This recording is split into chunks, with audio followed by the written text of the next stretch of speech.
Welcome back, welcome back. Thank you for these wise words, Dame Dash. Money and old money, or people that are emulating new money, or people that are emulating generational wealth, which is all that counts to me. Because it doesn't matter how rich I am. If you look at my network, I'm always going to be broke. But if you look at how I see the value is how rich your family is. It's how rich is your family office. How rich? It's not how rich you are. It's how rich your family is. You understand what I'm saying? You're not. I'm not supposed to have no money. My family's supposed to have money. I'm the man. I believe in God. I look at God and what He sacrificed, even His kids. I'm not supposed to have no money. My family's supposed to have money. I'm the man. I believe in God. I look at God and what He sacrificed, even His kids, so the rest of the world could be all right. So me and this sacrifice for my family is nothing compared to what God has done. So I see somebody that's proud of a chain, that's proud of a car, especially at a certain age. I'm like, they must not have caught that lick yet. I'm seeing people change that I knew that had a certain amount of money and acted a certain way, and now that they have certain opportunities and what I call jobs, they've changed their whole perspective on how they move. And I'm like, oh, he must have just got, like, if I see somebody that's like, oh, I'm on vacation, and they're so proud to be on vacation, or they're so proud to have a car. I went through that phase in my life at 19. At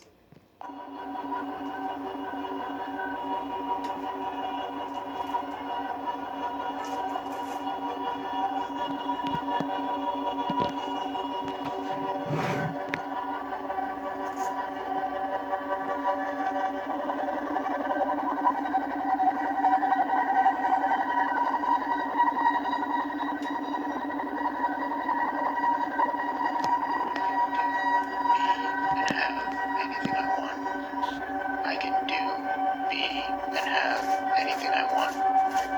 I can do, be, and have anything I want. I can do, be, and have anything I want.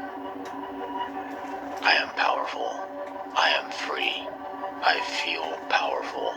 I feel free. I am not this body. I am not these conditions. I am greater than these things. I am greater than all things. I identify with my higher self. I identify with my highest self. I am limitless. I am absolute. I turn the great energy of my thought upon ideas of power and freedom. I turn the great energy of my thought upon ideas of the good, noble, beautiful, and prosperous. I have faith in the good. I have faith in the perfect and beautiful. I have faith in perfection. I call perfection into my life now. I imagine my state of perfection, and my life becomes that. I dwell in my state of perfection. I apply consistent attention to my state of perfection. of an investment, a family, because this is my family's property, and we looked at it more of an investment also because we bought it and then we gutted it, flipped it, and we were like, if we don't like it, we'll just sell it and invest it in something else. And ultimately, what happened was he, moved out of Wyoming, or he hasn't really been going back, and he knocked down all the buildings. So we were like, okay, we'll just keep it for a little while. And again, my family loved the Serenity. The only issue is it's only like it's only good for me in the summertime, about 3 weeks out the year. And again, it was meant to be an investment for the family office, and it's hard. You can only like rent it out seasonally. So we were like, more than likely we're gonna just, sell this and look at it as a business, and then go invest in a farm that we could do more things with, and then flip that. But real estate for the family office is a vertical for sure. You like being out there? It's called, I love it. It's called the Dusco Ranch. I call it like white people, really.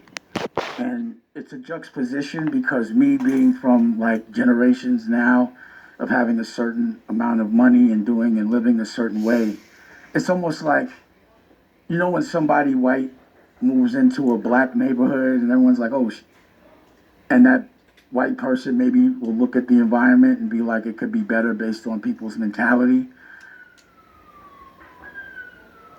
To my state of perfection, I cultivate perfection. I embody and express perfection now. I am greatness. I am perfection. I take flight on wings of glory. I take flight on wings of limitless joy. The trumpet of victory resounds. The song is exultation. The song is triumph. I'm like a black man that has a ranch out here, and everyone out here is white. So everyone that works on the ranch, ultimately that works for me, is white. So I'm like the black guy in a white town, and I'm like, it's just a different perspective. I have a consciousness of supremacy. I have a consciousness of superiority. I rise naturally over all that is unworthy. I am ascendant. I am transcendent. I activate my supreme, eternal value. When you're looked at as how, it's like a juxtaposition to me.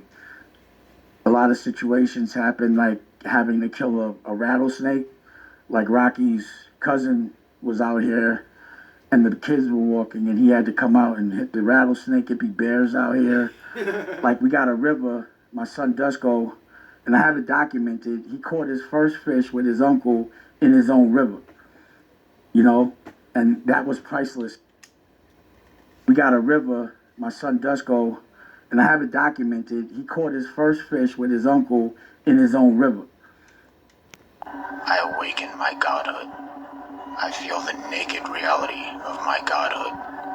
My godhood has slept my whole life. It's always been in the background. I've ignored it. I turn toward it now. I accept my godhood. And that was priceless to me. But again, for me, it's beautiful, but it's almost like white people Caribbean because it's cold and it's beautiful. But I like to be in warm places. And it's also hard to get out here. You got to take 2 planes. So when we first bought the ranch, we were coming from LA and we were taking private jets. We were working with Kanye. And then we were taking tour buses. But when we moved to Florida, we like, oh, you got to take 2 flights out here. You got to pay for 2 flights. So it became hard to have artists come out here because also my intention was to work out here as well. So, again, I've got a good dose of it. We've been here for about 5 years. I awaken my godhood now. I am awake. I am awake to my infinite nature. I am infinite consciousness that only I can limit. I throw off all limits now. I throw off all chains. My self-imposed exile is over. I am the returning king. I've come to my senses and remembered who I am. I am limitless and powerful. I am... Like we skipped a year, but also like having a crib that you have, when you have a lot different cribs, you have to pay as if you live in those cribs all year round.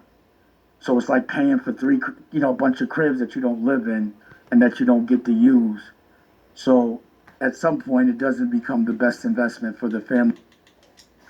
And people starting like Louis Vuitton to start to, dress cowboy style. But I wouldn't dress like this unless I'm on my own ranch. And there's also different like style, like it's different protocol and etiquette. So like before when he pulled up, I was whacking the weeds. I had on the American cowboy hat. But now that we're doing an interview and I'm clean and all that, I got on a Stetson. But if I had on like a black hat in the summer, it's wrong protocol. You're not supposed, it's like protocol. So there's a whole protocol out here that people take pride in. So like, me being, because I'm like up the block, I'm basically on Yellowstone. So me watching Yellowstone from Yellowstone, and understanding all the protocol. And then if I see people out in the clubs in the wrong season, me just knowing the culture, I'd be like, damn, I wish they could understand, like, it's the wrong weather for that. Like, they don't know that real cowboys be laughing at them. Pause. But, I like to live it for real. So you won't see me doing this as a fashion. This isn't like a fashion statement. I wear a cowboy hat when I'm on my ranch. But other than that, you ain't gonna see that. I'm not doing that for style or none of that. But if I'm gonna do it, it's gonna look good doing it. Limitless and powerful. I am stepping into my power. I am stepping into my godhood. I return to my throne and enable my infinite power. I naturally and effortlessly now exercise my infinite power. I am a king. I am a god. I am the source. I embody all and transcend all. I am supreme. I imagine glorious victory. I imagine luminous prosperity. I focus on thoughts of supremacy and spectacular fortune. Only the noblest, highest, greatest things. I cultivate a mood When you of out there away perfection. from everyone, just you and your family, what does that do to you mentally? Yeah, like, everyone is basically like a borough away. Silence and only hearing the river is priceless.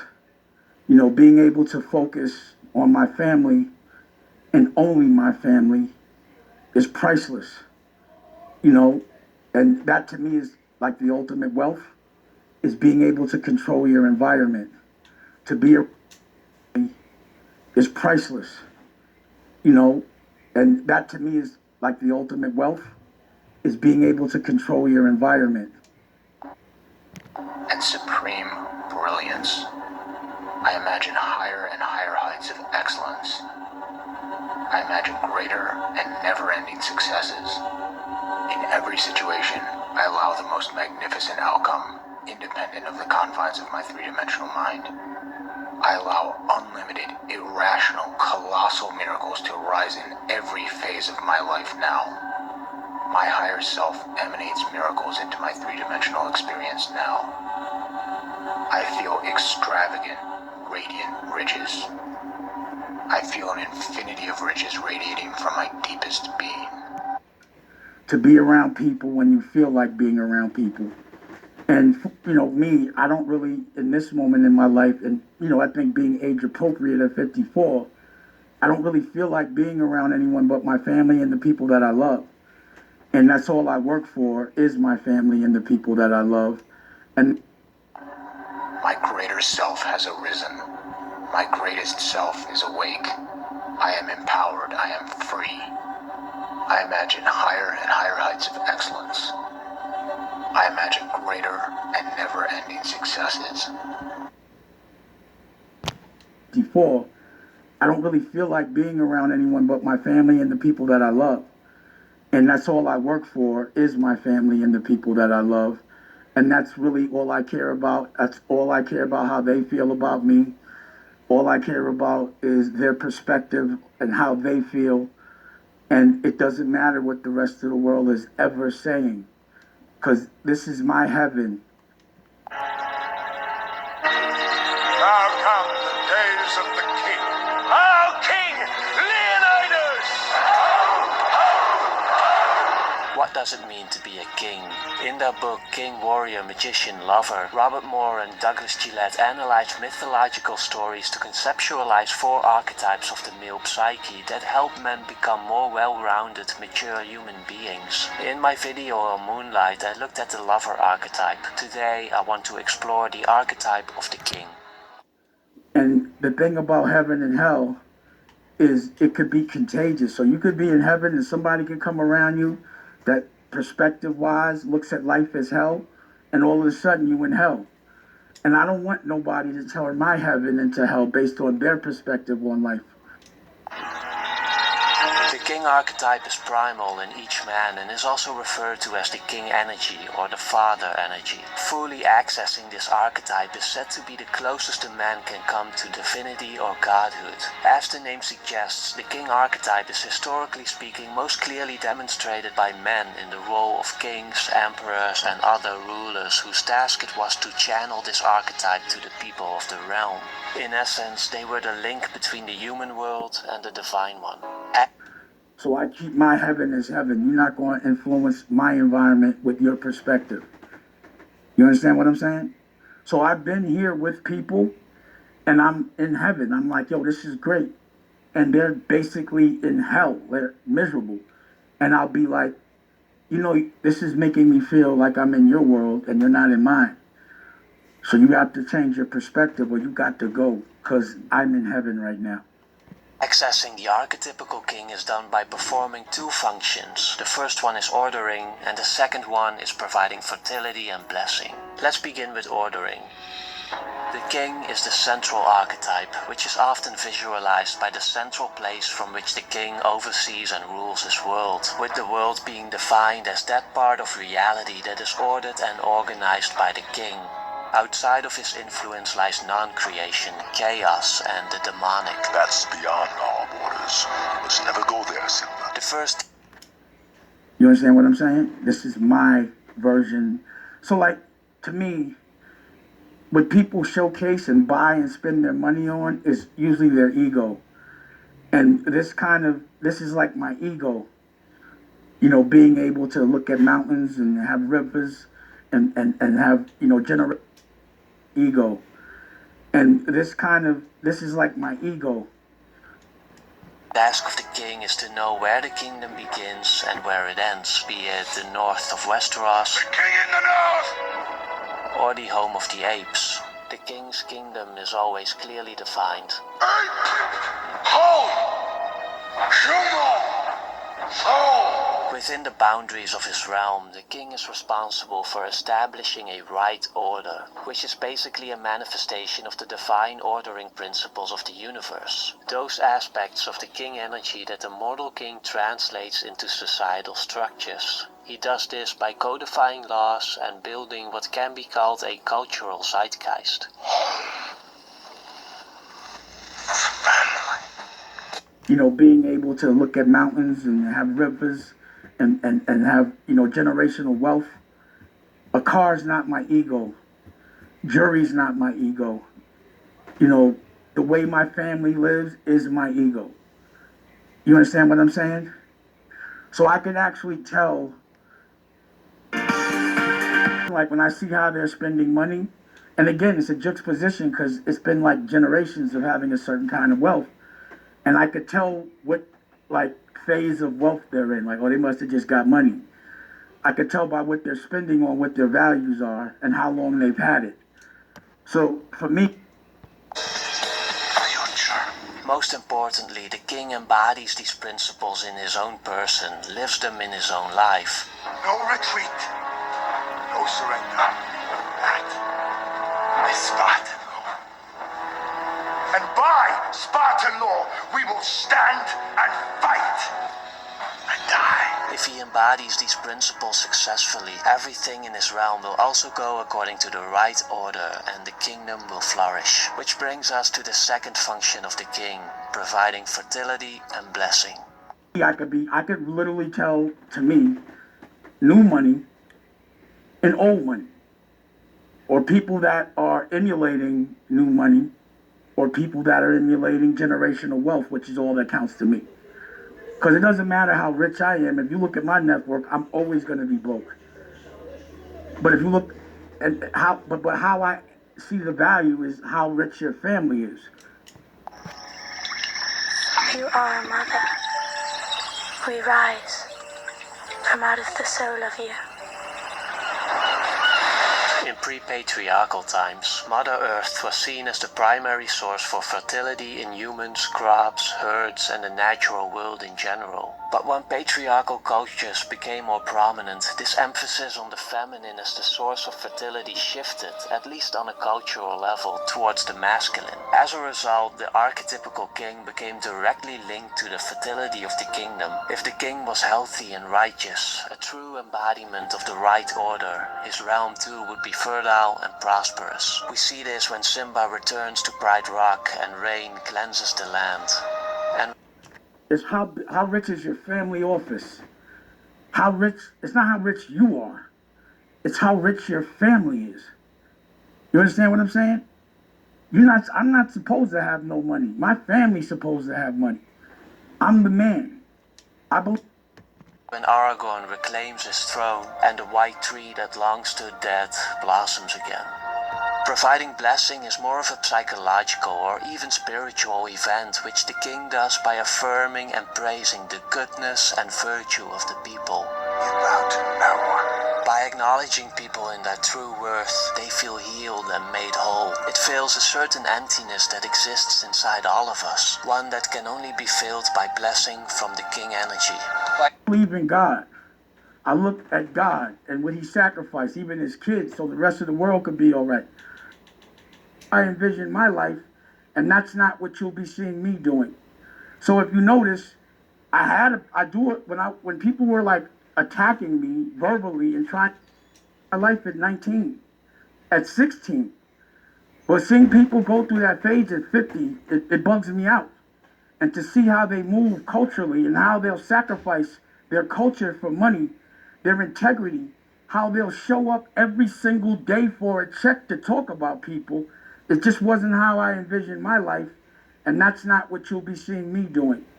So if you notice, I do it when people were like attacking me verbally and trying to cause a narrative.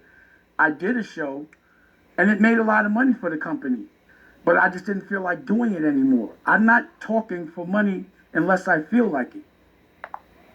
I went on a little tangent there, but I do that. Nah, it's all good. Speak your mind, man. But speaking of that, right, money and generational wealth, the news that broke that you was in debt by $800K and you had to give up your assets. Blessing from the king energy. By Athena, how far was it you threw your man wrestling at the last Olympic Games? Will you match it with your spear?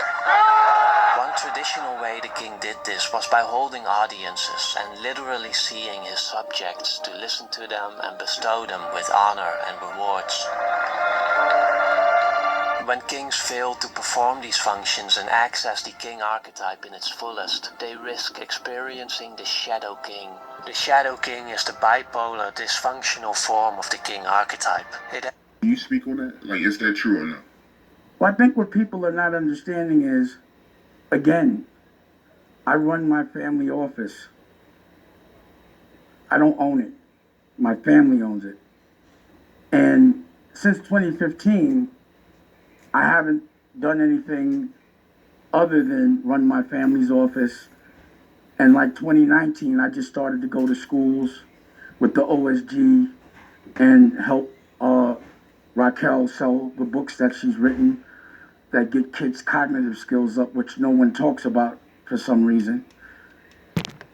Has two connected poles, an active one known as the tyrant and a passive one known as the weakling. The tyrant hates, fears and envies new life, which he perceives as a threat to his kingship. He acts violently because behind his threatening front lies the weakling, a man who is not truly centered in himself and is lacking inner structure. And I don't have too much in my name. So the things that are in my name are companies that I don't know that even exist, that don't make money. They're from years ago. And yeah, it's an $800. I want you to put this in perspective. And I'm just going to say allegedly because I don't feel like getting sued again. But this lawyer, Chris Brown, not the singer, has taken, I've been to trial with him on at least 4 different cases, but all over the country with different people testifying on different cases, but they all seem to work together allegedly. And in 4 cases, I've lost, or judgment-wise, it's $800 grand. Now, if you look at other people that are on trial, their legal fees are like $1 million a month. When they have to settle out, they settle out for $30 million and better.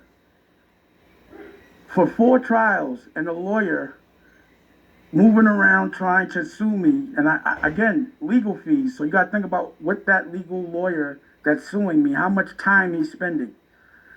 For him to only win $800,000 is a W in anybody that's a real businessman's world.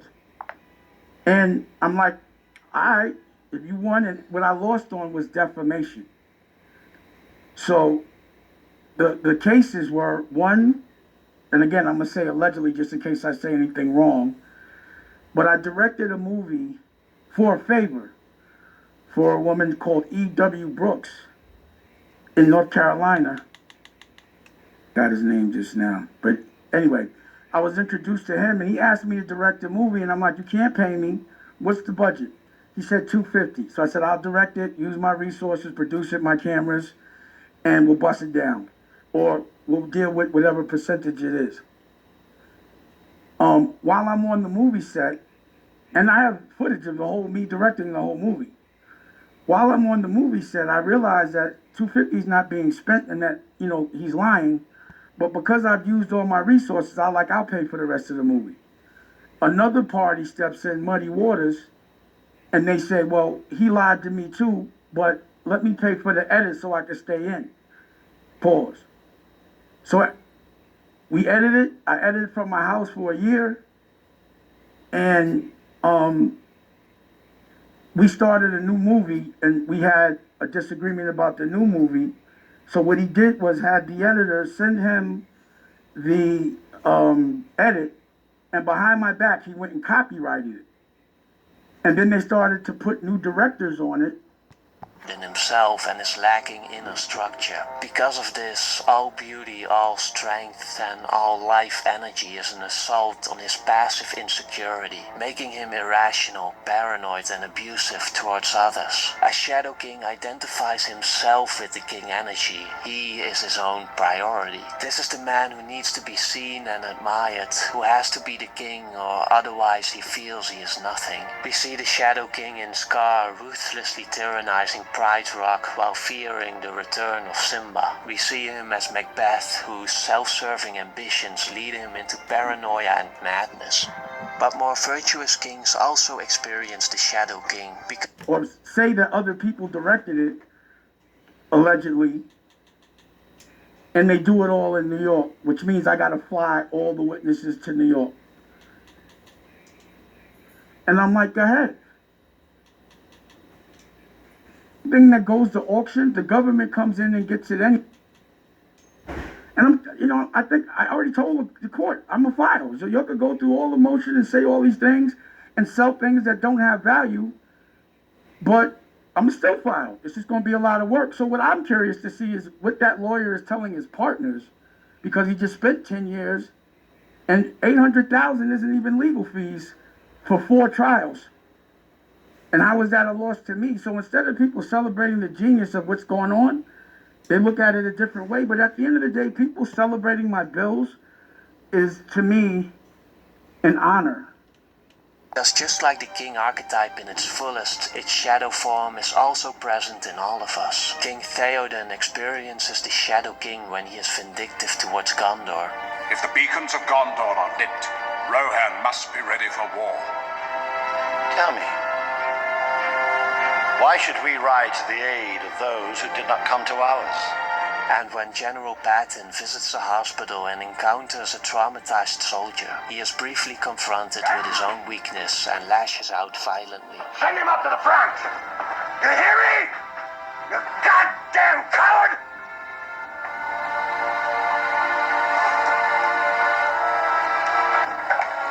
You have courage in my army.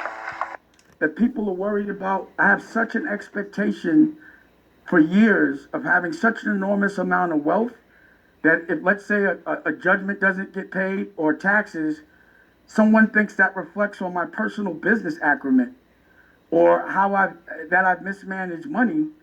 But to me, any dude, regardless, that talks about another man's pockets is gay.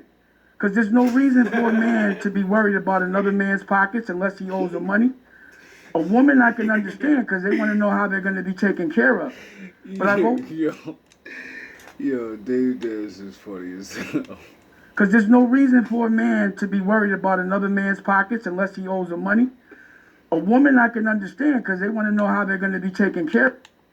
Someone thinks that reflects on my personal business acumen or how I've mismanaged money. But to me, any dude, regardless, that talks about another man's pockets is gay. I ain't scared of you motherfuckers. Because there's no reason for a man to be worried about another man's pockets unless he owes them money. A woman I can understand because they want to know how they're going to be taken care of. But I've always said it, a man worried about another man's bills and pockets, it's like worrying about what's behind that man's zipper. So I'm not answering really any man asking me about my bread because I consider it not the most masculine thing. Even if it's in the algorithm, it's still to me not masculine. Nigga, when my name come up, respect it. Nigga, when my name come up, respect it. Nigga, when my name come up, respect it. Let's go. Stop playing with my fucking name. I'll drill y'all. Stop playing with my name. I ain't gonna say it no more. Put some respect on my name. You understand me? When y'all saying my name, put some respect on it. We'll wait for what? He needs a sensu bean. Quiet, boy. Where is your honor? Like all pure-blooded Saiyans, Kakarot would rather die fighting than win with one of those disgraceful sensu beans as his crutch. Kakarot trained in the hyperbolic time chamber just as we did. Now let's see what he can do. No, we can't. Goku doesn't have the strength. Don't you see what will happen if he keeps going like this? It has begun! It has begun! Has begun!